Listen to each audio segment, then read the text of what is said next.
పవన్ కళ్యాణ్ మీద ముఖ్యమంత్రి జగన్మోహన్ రెడ్డి మరొకసారి ఆయన వివాహాల గురించి చేసిన వ్యాఖ్యలు ఏవైతే ఉన్నాయో దాని మీద మీ అభిప్రాయం?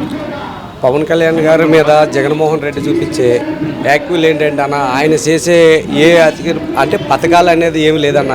ఏదో అమ్మ ఒడి వేసాము ఇవి అనేది మంచి మంచి కార్యక్రమాలు చేసినవి అంటే ఇంతకు ముందుగా టీడీపీ ప్రభుత్వం ఉండే టైంలో కూడా ప్రజలు చూశారు. అలాగే ఇప్పుడు వైసీపీ పరిపాలన ఎలా ఉందనేది కూడా ఆంధ్రప్రదేశ్ ప్రజలు చూస్తూనే ఉన్నారు. ఈ పథకాలు అనేది అందకూడదు ప్రజలకు ఎంతవరకు ఉపయోగపడుతున్నాయి అన్న, దేని మూలంగా ఉపయోగపడుతున్నాయి? అలా ఆంధ్రప్రదేశ్ రాష్ట్రానికి స్పెషల్ కేటగిరీ తనం దేంట్లో తెచ్చాడండి ఈ జగన్మోహన్ రెడ్డి? దేంట్లో తెచ్చాడు చెప్పండి? యువతకు ఉద్యోగాలు ఇచ్చి స్పెషల్ కేటగిరీ తెచ్చాడా? సంక్షేమ పథకాలన్నీ ఎంతవరకు నిర్ణయించాడు? దాని మూలంగా అటికి మించిన అంటే పేదవాళ్ళు బతుకుతూనే తినే సరుకుల్లో చూపించాలండి ఈ సంక్షేమ పథకాలు అనేది. దేంట్లో చూపించారు?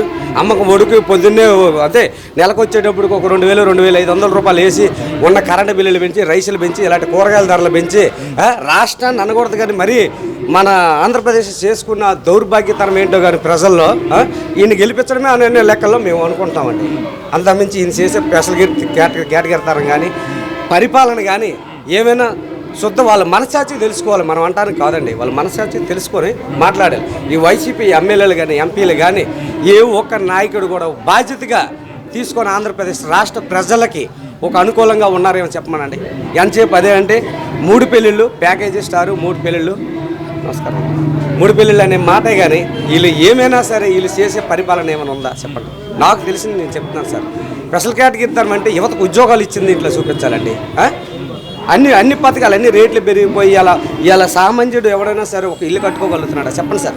ఇల్లు కట్టుకుతున్నాడు. మెటీరియల్ రేట్లు పెరిగిపోయినాయి, ఇసుకలు టైట్ అయిపోయినాయి, సిమెంట్ రేట్లు పెరిగిపోయినాయి. అలాగే ఒక ఇల్లు కట్టుకుంటే ఒక 7-8 లక్షల రూపాయలు అవుతుంది. ఈ జగన్మోహన్ రెడ్డి గారు ఇచ్చిన ఇల్లులోనే 7 లక్షలు పెడితే కానీ ఇల్లు లేదు. సెంటు స్థలం ఎక్కడో అడవి ప్రాంతాల్లో అంట సెంటు స్థలం ఇచ్చి ఇల్లు కట్టుకొని ఫస్ట్ ఏమో స్థలమో నేనే ఇస్తాను, ఇల్లుకి నేనే కట్టేస్తానండి. ఇలా ఎలా ఉందో చూస్తున్నారు కదండి.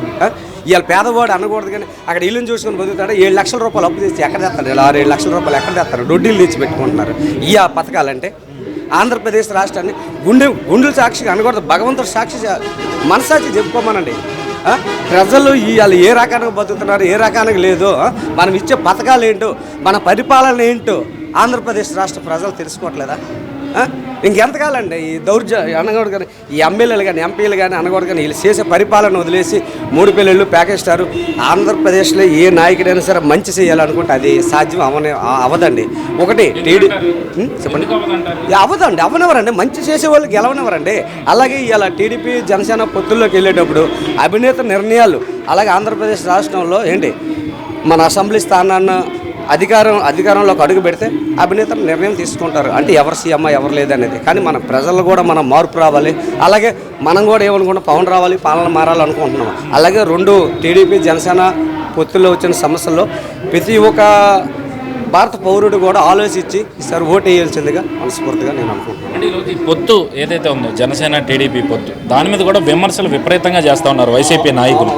సో చంద్రబాబును ముఖ్యమంత్రి చేయడం కోసమే పవన్ కళ్యాణ్ పార్టీ పెట్టాడని, లేదంటే దత్తపుత్రుడిగా పవన్ కళ్యాణ్ కష్టపడతా ఉన్నాడు చంద్రబాబుని ముఖ్యమంత్రి చేయడం కోసం, వీళ్ళిద్దరూ కలిసి గతంలో దాచుకున్నారు అని చెప్పి విపరీతమైన విమర్శలు కూడా చేశారు జగన్మోహన్ రెడ్డి గారిని వైసీపీ నాయకులు. దీని గురించి వాళ్ళకి ఇంకేదో పని పాటే ఉందండి. ఆంధ్రప్రదేశ్ రాష్ట్ర ప్రజల మీద చూపించే వీటి మీద వాళ్ళకి ఎప్పుడు ఉందండి చెప్పండి? నీతి నిజాయితీకి ఏ నాయకుడైనా పార్టీ పెట్టాడంటే ఆయన ఏదో ఒక రకాలుగా బురద జల్లటమే వాళ్ళకి పని పట్టుకున్నారు తప్పితే వాళ్ళు చేసే పని కరెక్ట్గా అనకూడదు. కానీ నేను ఈ నియోజకవర్గానికి ఈ ఎమ్మెల్యేని అయ్యానే, ఈ ముఖ్యమంత్రి అయినా, ఈ ఎంపీని అయ్యానే, లేదు ఈ నీటి పాలనకి నేను శాఖ మంత్రిగా ఉన్నానే, ఈ పరిపాలన నేను చెయ్యాలి అనే బాధ్యతగా తీసుకునే వ్యక్తులు అయితే కాదండి. వాస్తవంగా చెప్తున్నాను, అర్థమైందా? వాళ్ళు ఏంటంటే ఇప్పుడు పవన్ కళ్యాణ్ గారు పార్టీ పెట్టారు, అలా ప్రజలు 2019లో ఒక సీటున్నర వచ్చింది. ఆ ఎమ్మెల్యే కూడా ఆ వైసీపీలో కొనేసారు, వాళ్ళు తీసుకున్నారు. అలాగే ఇప్పుడు ప్రజలు మారాలి ఏంటి, వాళ్ళు ఎన్ని మంచి పనులు చేసినా కూడా ఏదో ఒక కారణంతో వైసీపీ ఎమ్మెల్యేలు ఎవరో ఒకళ్ళు, ఎందుకంటే 151 ఎమ్మెల్యేలు మనం చూస్తూనే ఉన్నాం. ఇలా పరిపాలన ఏంటో వీళ్ళేంటో గుట్టకాలు తినే బ్యాచ్ల్లో అనకూడదు కానీ ఈ బ్యాచ్ల్లో ఈ ఎమ్మెల్యేలు తీసుకుంటే ఏంటండి ఈ పరిపాలన? తిట్టుకుంటామండి. ప్రజారాజ్యం అంటే ఇప్పుడు ప్రభుత్వం తరపున మనం నాయకుడిగా నిలబెట్టమంటే ఒకళ్ళు విమర్శించుకోవడం ఎంతవరకు అండి? ఎంతవరకు చెప్పండి? అసలు ఈ పోనీ మాట అనుకున్నామండి, ఈ పేరు నాని కానీ కొడాలి నాని కానీ వీళ్ళు చేసే పరిపాలన ఏంటి? ఈ రోజా మేడం కానీ వీళ్ళు చేసే పరిపాలన ఏంటండి? నీటి శాఖ మంత్రులు అన్నారు. ఎక్కడండి దేనికి చేశారండి నీటి శాఖ మంత్రులు? ఇది కాదండి పరిపాలన, ఇది కాదు. ఆంధ్రప్రదేశ్ 2024లో ఆంధ్రప్రదేశ్ రాష్ట్ర ప్రజలు ఏమనుకోవాలంటే మంచి పరిపాలన అంటే మనకి ఎవరైతే అనుకూలంగా ఉంటారో ఒక నాయకుడిని ఎంచుకొని గెలిపించుకోవటంలో ఆంధ్రప్రదేశ్ చేసుకున్న మంచి అండి అది నాకు తెలిసి. లోకేష్ గారు చెప్తా ఉన్నారు ఖచ్చితంగా తెలుగుదేశం జనసేన కూటమి 160 స్థానాల్లో గెలవబోతుంది. అలా గెలిచిన తర్వాతే రాష్ట్రానికి పెట్టుబడులు వస్తాయి. కేవలం అధికార పార్టీని 20 సీట్లు, ఇప్పుడున్న అధికార పార్టీని 20 సీట్లకి పరిమితం చేయబోతా ఉన్నారు రాష్ట్ర ప్రజలు అని చెప్పి ఆయన చెప్పడం జరిగింది కదా. నిజంగా ఇప్పుడున్న రాష్ట్ర పరిస్థితులను బట్టి 160 స్థానాలు గెలుచుకునే అవకాశం ఉన్నాయంటారు ఈ రెండు పార్టీలు?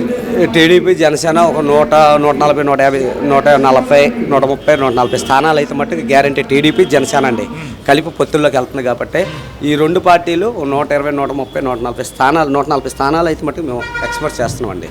ఓకే, ఈ వైసీపీ ప్రభుత్వం అంటే వాళ్ళు చేసే పరిపాలన కానీ వాళ్ళు చేసే ఈ విమర్శలను కానీ ప్రజలకే తీసుకొచ్చిందండి. ఆంధ్రప్రదేశ్ ప్రజలకే తీసుకొచ్చింది. అది వల్ల మనం చూస్తూనే ఉన్నాం. ఏంటి దాని మూలంగా ఒరిగేదేం లేదు. కాకపోతే ఎవరైనా మంచి చేయాలనుకున్న నాయకుడి మీద బురద జల్లడమే కానీ వీళ్ళ అనుకునే ఇది కానీ వీళ్ళు చేసే పరిపాలన ఏం లేదండి. అంత అవినీతి పరిపాలన అండి మమ్మల్ని అడిగితే. వాటి గురించి మాట్లాడటం కూడా వేస్ట్ అండి ఈ పార్టీని. ఎందుకన్నారు కాదు మరి ఇంతకాలంలో 5 సంవత్సరాల్లో అనకూడదు కానీ యువత గురించి ఎవరైనా పట్టించుకున్నారండి?